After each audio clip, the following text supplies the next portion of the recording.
Pyramide, Fort Boyard. À une époque, le visage de Patrice Laffont s'affichait sur nos téléviseurs, à toute heure de la journée, dans tous les foyers. Père de 3 enfants, il était là, souvent absent. Dans la famille, on ne peut pas dire que les enfants ont exactement suivi les traces de leur papa. Contrairement à Patrice Laffont, légendaire animateur de télévision française, Axel est devenue comédienne, Fabrice travaille dans le milieu musical et Mathilde. La petite dernière, œuvre dans le domaine du luxe, notamment pour la maison Dior.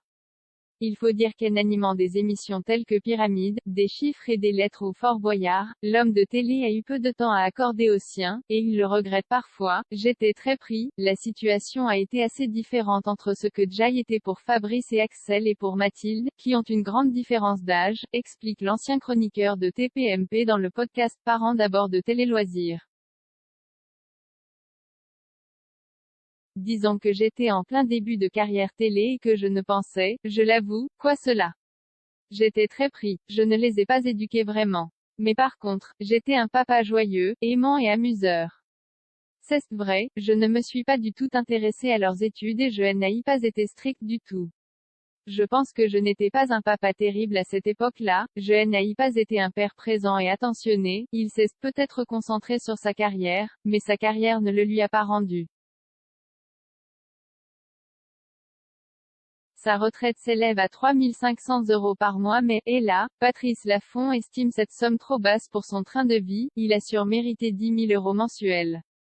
Jay toujours été là dans les moments difficiles, ils en ont eu, poursuit-il. Papa était toujours là, ils reconnaissent que Jay toujours été là. J'aimerais qu'ils gardent l'image d'un monsieur qui n'a fait de mal à personne et surtout pas à eux. Je leur demande pardon si je n'ai pas été un père aussi présent et attentionné que j'aurais pu l'être. Je crois qu'on a plein de points communs.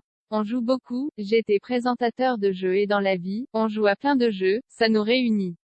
J'aimerais bien qu'ils continuent de jouer sans moi. Fabrice, Axel et Mathilde ont encore un peu de temps devant eux avant de songer à une telle chose.